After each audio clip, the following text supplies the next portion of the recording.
Salut! Capsule 3 de 4 aujourd'hui. Pour ceux qui n'auraient pas vu la première et la deuxième, je vous invite vraiment à aller les visionner, ça vaut la peine. Puis sinon, moi c'est Judy Desforges, 24 ans, TTS et également étudiante au bac en travail social. La capsule d'aujourd'hui, encore une fois, c'est un sujet qui vient beaucoup me chercher. C'est un sujet qu'on entend beaucoup parler dans les médias sociaux, mais rarement de façon positive. C'est un sujet là, qu'on peut entendre sous forme de négligence. On peut entendre également comme quoi que ce serait des voleurs d'enfants et même un cartel. Vous l'aurez deviné, aujourd'hui, on va parler de la protection de la jeunesse. C'est correct de ventiler nos frustrations. Je dirais même que c'est sain de nommer ces frustrations-là. Par contre, il ne faut pas oublier que derrière nos commentaires, souvent, ce qu'on vise, c'est des vraies personnes. C'est des êtres humains qui travaillent, qui se dévouent corps et âme jour après jour. C'est pas la DPJ. On parle souvent des intervenants directement. Ma capsule aujourd'hui, là, c'est pas pour défendre la DPJ, c'est pas pour nommer à quel point c'est une institution qui est parfaite. Mais avec les entrevues que vous allez visionner aujourd'hui, ça va peut-être vous donner une perception plus globale de ce que c'est la DPJ, un regard peut-être un peu plus intérieur. Vous allez voir aujourd'hui, je vais interviewer 4 personnes avec des bagages et des postes différents au sein de la protection de la jeunesse, mais vous allez également rencontrer une personne qui a une expérience personnelle avec cette institution-là. Voici ce qu'ils ont à dire. Bonjour, mon nom c'est Alec Pinard, je suis réviseur depuis 6 ans en protection de la jeunesse et en DPJ depuis 21 ans. Je m'appelle Louise Lapointe, je suis spécialiste en activité clinique. Bonjour, mon nom c'est Vanessa, je suis à la protection de la jeunesse à l'application des mesures depuis 4 ans. Salut, moi c'est Roxane, je suis un enfant de la DPJ, puis également une maman monoparentale qui a eu beaucoup d'aide de la DPJ. En fait, la loi prévoit que dans le processus, à des périodes données qui sont prescrites dans la loi, la situation d'un enfant doit être présentée à la directrice de la protection de la jeunesse aux 6 mois ou 1 mois avant la fin des mesures, bref, selon différents critères. Mais notre rôle, c'est de représenter la directrice, de rencontrer les parents au besoin, mais sinon de recevoir le rapport de l'intervenante et de prendre une décision sur c'est quoi les recommandations à suivre pour la suite. Dans la loi, on ne veut pas que la même personne ait à retenir le signalement, prendre une décision, donc est-ce que cet enfant-là doit recevoir des services de la DPJ, aller faire l'évaluation, si c'est fondé, décider de l'orientation, aller au tribunal, appliquer les mesures ordonnées ou volontaires si les parents ont accepté de signer des mesures volontaires. Ensuite de ça, porter la décision de est-ce qu'on continue ou pas. La loi a été faite ainsi qu'il y a une équipe qui est autonome, indépendante, qui décide de retenir ou pas un signalement. Il y a une autre équipe qui fait l'évaluation, l'orientation. Ensuite, il y a une personne qui va faire l'application des mesures et en plus, va demander à cette personne-là de décider à elle seule, c'est souvent très lourd.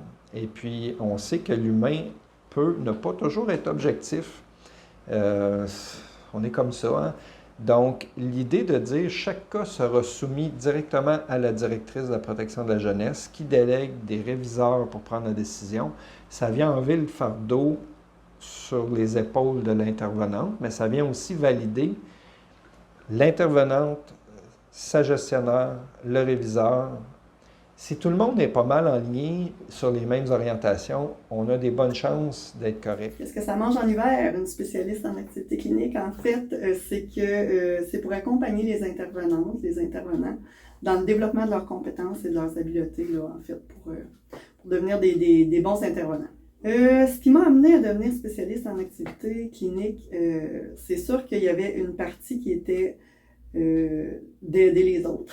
On s'entend, quand on est intervenant à la base, c'est parce qu'on aime la relation d'aide. Et puis, là, on parle de relation d'aide, mais c'est vraiment avec mes pairs, donc avec les autres intervenantes avec qui j'ai travaillé, dans mon cas, parce que je suis dans l'équipe, dans la même équipe dans laquelle j'ai évolué là, depuis le début.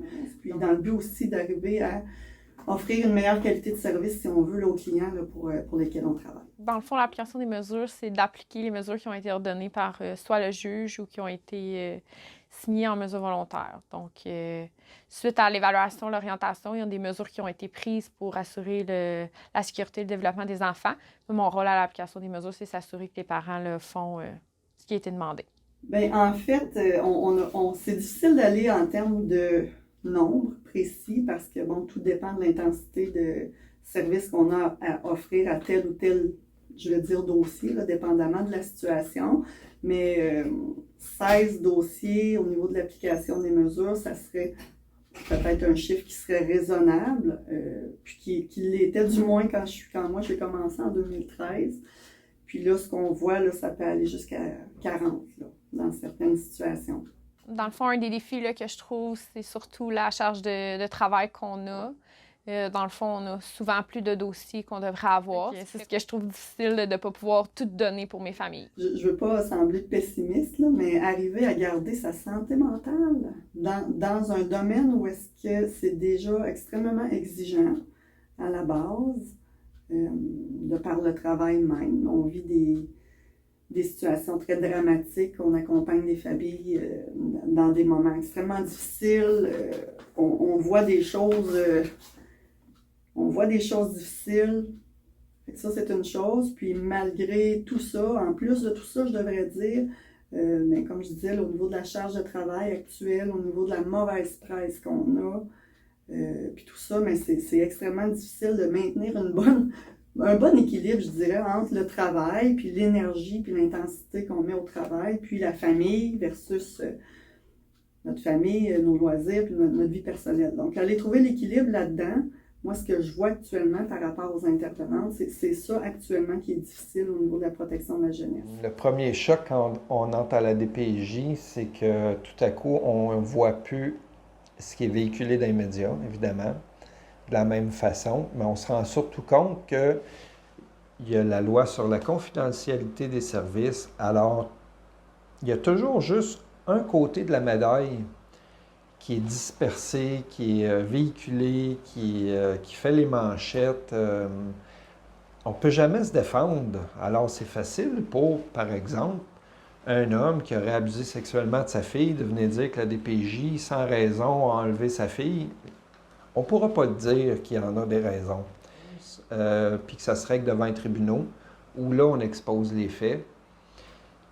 Puis on le sait qu'il y a un temps et un moment qui va venir où on va pouvoir remettre les pendules à l'heure, donner leur juste, ou au moins qu'il y ait les deux côtés de la médaille. Puis je pense que ça me donne peut-être la sérénité de ne pas embarquer dans tout ce qu'on entend de négatif, parce que moi, je suis très conscient, en 21 ans de carrière, qu'il en manque une bonne partie à chaque fois de cette histoire-là. Retirer un enfant de son milieu familial, c'est exceptionnel. La loi de la protection de la jeunesse est exceptionnelle et quand on va devant un tribunal, c'est souvent pour dire « Voici, votre honneur, on vous soumet des faits, des observations, des témoignages parfois.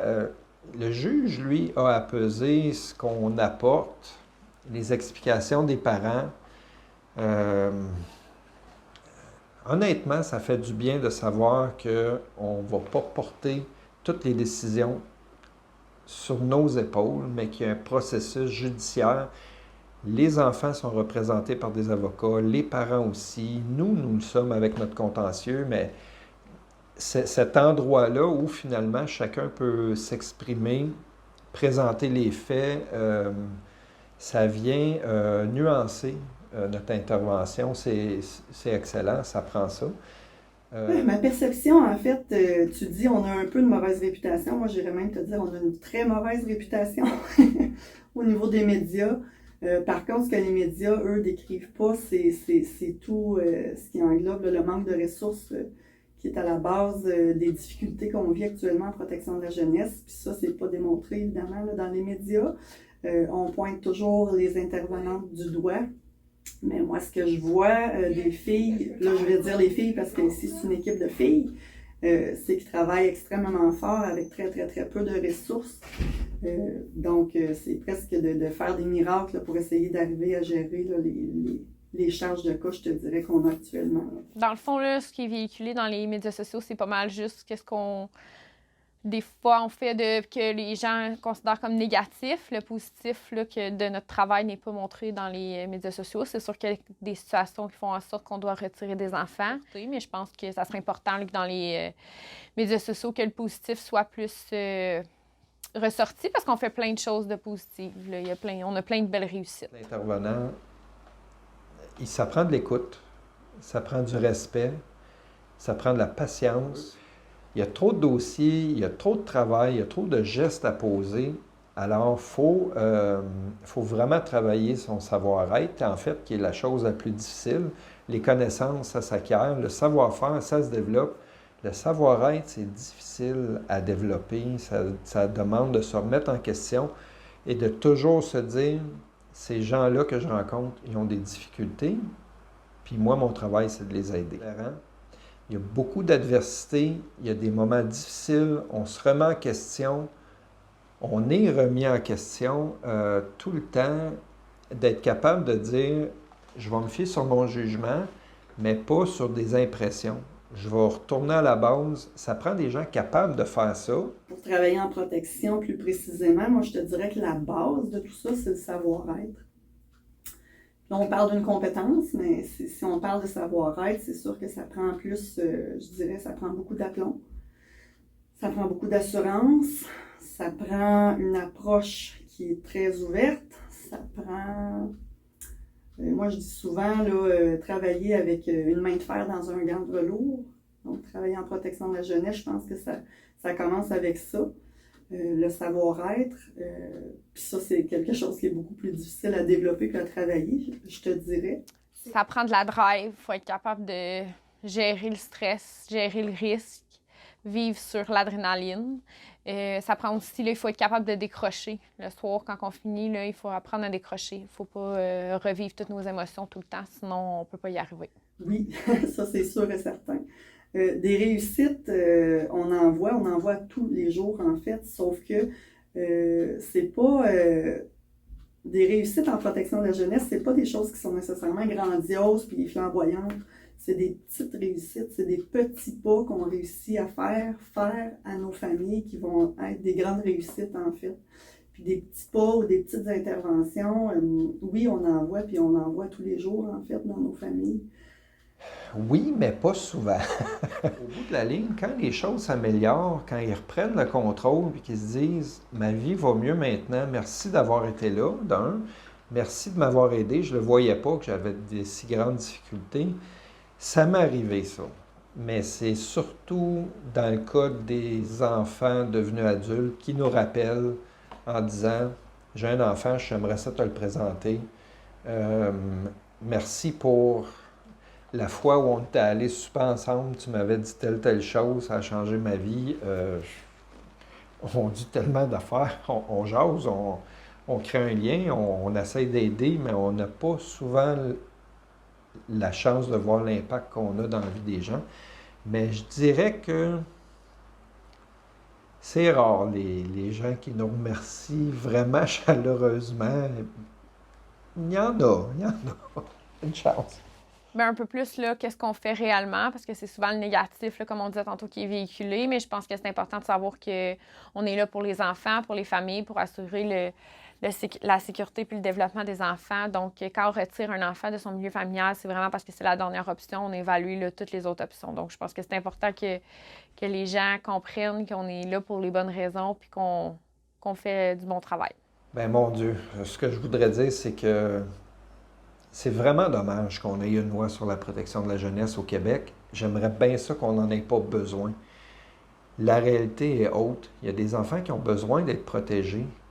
Parfois de la fratrie, des voisins, des amis, d'un adulte en autorité, peu importe, mais le fait qu'on ait besoin de protéger des enfants, à mon avis, c'est grave. Quand on débarque dans la vie de ces enfants-là, c'est pas à la légère. C'est lourd, le processus. Toutes les étapes, les rapports, les juges, les avocats là-dedans, la police qui débarque, des fois, c'est jamais simple, en fait. Mais c'est nécessaire pour que ces enfants-là puissent grandir puis jouer un rôle qui va être positif dans la société. Puis, un jour, eux-mêmes, auprès de leurs enfants, comme parents, positifs. Le grand cœur des filles, le grand cœur des intervenantes, le fait que quand on travaille en protection de la jeunesse, c'est parce qu'on croit vraiment en cette mission-là de protéger les enfants, d'aider les familles, on croit au changement. C'est pas l'image qu'on a puis que les familles ont les voleurs d'enfants, si on veut, comme on a pu voir dans un fameux documentaire que je nommerai pas. Et c'est ça. Donc, le fait que ce sont vraiment des gens de cœur qui travaillent en protection, qui ont à cœur, qui ont vraiment un amour pour les enfants, puis justement, qui s'oublient trop souvent comme personne, puis qui laissent souvent le travail prendre toute la place, justement, là, dans leur vie. La DPJ est arrivée chez moi, j'avais 13 ans, je pense, peut-être même 12 ans. Je vivais dans un milieu où j'avais pas de nourriture chez mes parents. J'avais un parcours scolaire difficile, j'avais des problèmes de comportement. Puis mes parents n'étaient pas présents dans mon parcours scolaire, donc ils sont venus un peu à ma rescousse. Ils m'ont placée chez ma sœur, qui ont donné vraiment beaucoup d'aide, autant côté financièrement. On a découvert que j'avais des problèmes de santé aussi, qui ont beaucoup déboursé. De mes 12 ans jusqu'à mes 16 ans, je crois. Mais dans le fond, ils ont accepté de me placer chez ma sœur parce que sinon, j'allais dans un centre de réadaptation vu que j'étais beaucoup difficile à gérer. J'avais des problèmes de yeux que mes parents n'avaient jamais fait le suivi. Ils ont déboursé la moitié pour des paires de lunettes. Ils ont trouvé un appartement à ma sœur à un moment donné. C'est vraiment ça, ils ont aidé ma sœur beaucoup à aller chercher l'argent qui y était dû pour qu'elle puisse débourser du linge. C'est une autre chose que j'avais été privée, c'était du linge beaucoup. C'est ma sœur qui m'a habillée quand la DPJ est rentrée. Elle a aidé ma sœur à me trouver des vêtements et tout ça. Au fait, j'ai été victime d'une relation de violence conjugale qui était assez intense. Puis on s'en rend pas compte quand on vit ça. Vraiment pas. On pense que c'est normal. C'est vraiment eux qui sont arrivés à ma porte une journée. Ils m'ont offert beaucoup d'aide, ils m'ont offert beaucoup de support. Puis c'est grâce à eux que j'ai réussi à m'en sortir aujourd'hui. Je vais vous dire honnêtement, la première fois qu'une femme de la DPJ rentre chez vous, ça fait peur. C'est une personne qu'on connaît pas. Vous ne savez pas vraiment de votre instinct que vous êtes dans un endroit que vous n'êtes pas bien. C'est vraiment eux qui vous le font réaliser. Je vous dirais que j'ai commencé à comprendre un peu vraiment leur rôle rendu à ma deuxième intervenante. Là. Oui. C'est vraiment de créer un lien avec eux. Puis on ne peut pas se créer des liens avec tout le monde. C'est vraiment, quand j'ai tombé sur la bonne intervenante, c'est là que j'ai vraiment compris qu'elle était là pour m'aider. Mais j'ai vécu beaucoup de stress avec ça. Oui, c'est pour ça qu'ils sont arrivés. En fait, ça faisait déjà 2 ans et demi environ que je vivais la violence conjugale. Je pense qu'au fond de moi, je le savais. Mais je pense qu'on veut pas vraiment se l'avouer. Premier amour, premier enfant. Je suis tombée enceinte, j'avais 17 ans. J'étais déjà en appartement, puis je travaillais. Que moi, dans ma tête, j'étais prête. Je vais vous avouer qu'au final, je l'étais pas. C'était pas la bonne personne avec qui j'étais, malgré que je pensais vraiment avoir la mentalité pour ça. Et c'est un signalement d'une femme qui avait été témoin d'un acte de violence conjugale dans la voiture. C'est eux qui sont arrivés chez moi, qu'ils ont cogné à ma porte, puis ils ont dit « Écoute, il va falloir que tu fasses un choix. » Parce que ta sécurité est en jeu. Puis c'est là que j'ai vraiment compris. Là. Ils m'ont proposé des thérapies. Ils m'ont proposé toutes sortes de programmes que j'ai participé. Puis ça m'a vraiment fait débloquer. J'ai réalisé dans quoi que je vivais vraiment. Puis sans la visite de cette personne-là à ma porte cette journée-là, probablement que je ne l'aurais même pas réalisé aujourd'hui encore. Là. Ils ont compris le fait que j'acceptais de me faire du mal. Ils m'ont même dit que c'était normal, que moi, je trouve ça correct. Puis ça m'a vraiment rassurée de la façon qu'ils m'ont parlé, puis qu'ils m'ont... ils sont pas arrivés en me blâmant puis en me pointant du doigt. C'est des personnes qui me comprenaient, qui disaient qu'ils étaient prêtes à me supporter, puis qui m'ont vraiment fait comprendre que je le comprenais pas, dans le fond. Moi, je vous dirais que, oui, c'est dur sur l'orgueil d'un parent de se faire enlever son enfant. Je vous dis, pendant les 3 ans que j'ai eu la DPJ, des fois, on a des rechutes, tout le monde fait des erreurs. Je me suis jamais fait enlever mon enfant. Ils m'ont toujours donné une chance, ils m'ont fait confiance. Moi, je dirais à ces parents-là, il y a des choses peut-être que vous savez pas, que vous pensez que c'est correct, mais ça ne l'est pas. C'est dur de juger une situation quand on n'est pas dans les souliers de quelqu'un, mais moi, je dis que si un enfant sort d'un milieu, c'est parce qu'il n'est pas en sécurité ou il manque de quelque chose. C'est pas... J'ai vraiment, quand je me suis séparée, là, j'ai été pendant 1 an en grosse dépression. Je mangeais plus, mon fils allait plus à la garderie, plein de petites choses comme ça, puis ils m'ont jamais enlevé mon enfant. Ils m'ont toujours supporté, puis juste encouragé à reprendre ma vie en main, puis réinscrire mon fils dans une garderie, puis j'ai jamais été rabaissée, même si au fond de moi, je me sentais la pire maman, tu comprends? Moi, je vous dirais d'ouvrir votre confiance un peu. C'est C'est dur sur l'orgueil de voir une femme de la DPJ rentrer dans votre maison puis vous dire quoi faire. C'est l'orgueil de maman, c'est l'orgueil de parents. Mais ça vaut vraiment la peine. Moi, ça m'a beaucoup aidé, malgré le fait que sur le coup, j'étais pas d'accord, puis je l'ai fait quand même, puis ça a toujours donné des bons résultats. Toujours, toujours, toujours. Et j'ai juste fini à la longue par toujours faire ce qu'il me demandait, puis tout allait bien, toujours. J'ai jamais... C'est ça. Sérieusement, je vous dirais, là, je manque les mots en ce moment, mais si ça serait pas d'eux, j'aurais pas la mentalité que j'ai aujourd'hui. Le fait de vouloir foncer comme ça, puis même d'avoir repris mes études avec un bébé dans les bras, j'avais pas de permis, j'avais pas rien en voiture. Je vous dirais, la confiance que vous m'avez donnée, juste le fait que vous m'avez fait confiance pour garder mon enfant, même quand que j'étais pas toute là mentalement, c'est ça qui a tout changé ma vie. De savoir que quelqu'un proche de moi qui me disait que j'étais capable tout le temps, que j'étais capable de tout faire, puis je m'aurais pas passé de eux qui comprend mon intervenant de la DPJ que j'ai eu pendant ces 2 ans et demi-là pour ma violence conjugale, puis un travailleur social du CLSC qui m'ont été attribués. Celui-là, ça a vraiment été comme, pas juste un travailleur social, c'était comme un meilleur ami, c'est devenu un peu comme mon oncle, genre. Vraiment, c'est des liens personnalisés que tu te fais, puis ces personnes-là deviennent un peu de la famille quand ça fait longtemps qu'ils sont avec toi, puis tu les vois toutes les semaines pour des suivis. Puis je vous dirais sérieusement un gros merci parce que j'aurais pas la maturité que j'ai aujourd'hui si vous aurez pas mis des bâtons, moi, ce que je vivais un peu. Vous avez pu voir aujourd'hui dans ces entrevues-là Alec, réviseur, Louise, spécialiste en activité clinique, Vanessa, intervenante à l'application des mesures, mais également Roxane, enfant, et maman ayant reçu les services de la protection de la jeunesse. Ce que j'ai trouvé intéressant avec l'entrevue avec Roxane, c'est que pour elle, ça a été une expérience qui a été bénéfique et positive, chose qu'on voit rarement dans les médias sociaux aujourd'hui. Comme Roxane me l'a nommé hors entrevue, quand on a une expérience avec la protection de la jeunesse, même si c'est positif, c'est rare qu'on veut s'en vanter. Mais avec l'entrevue d'aujourd'hui, j'espère que ça vous a permis d'avoir un regard plus intérieur puis de mettre des visages sur ce qu'est exactement la protection. Parce que quand on écrit nos commentaires, on vise l'institution, mais on oublie que ce sont des vrais gens qui y travaillent.